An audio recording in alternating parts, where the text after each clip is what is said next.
فقط خودم هستم. فقط خودم هستم.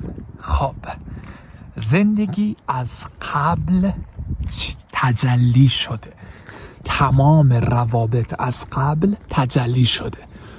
جفت روحی شما، همسر شما، رفیق شما، پارتنر شما، دوست شما از قبل حی و حاضر آماده است. خوب گوش کنید، آماده است. خوب گوش کنید، از قبل آماده است. اما من باید یک ثبات قدرتمند و قوی در خودم ایجاد کنم. از طریق چی؟ از طریق مراقبه که صحبت میکنم. اما من نمیتوانم صبح که از خواب بیدار بشم بگم دارم، یعنی نقش یک انسان دارا رو بازی کنم.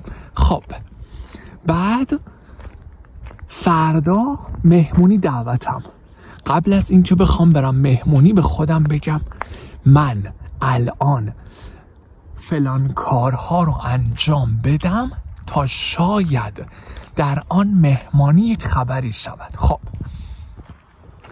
من وقتی که چنین فکری، چنین تفکری، چنین اندیشه‌ای به سمتم میاد، دارم به سرتاسر زندگیم پیغامو میدم که من ندارم، که من ندارم.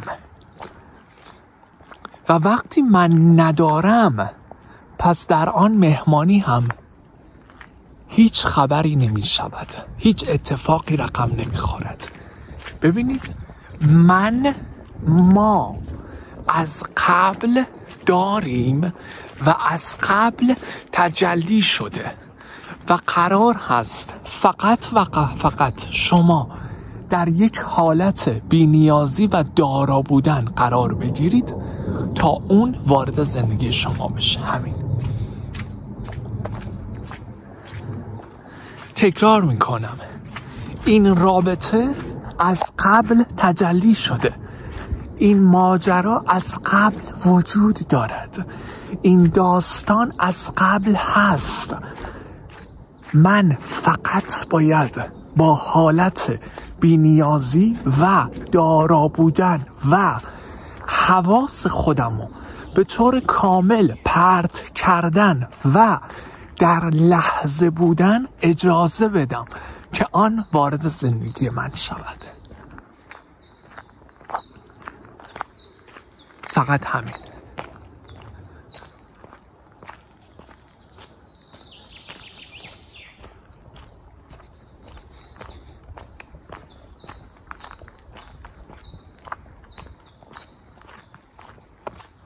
در نتیجه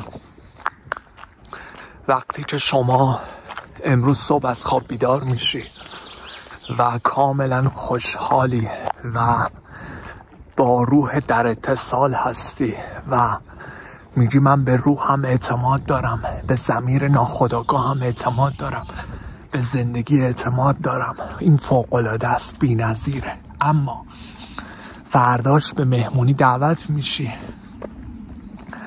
قبل از اینکه بخوای بری به مهمونی خرابکاری میکنی و به زندگی میگی من ندارم و الان دارم تلاش میکنم تا زیباتر شوم، تا در آن مهمانی یک خبری شود و این یعنی هیچ خبری نیست.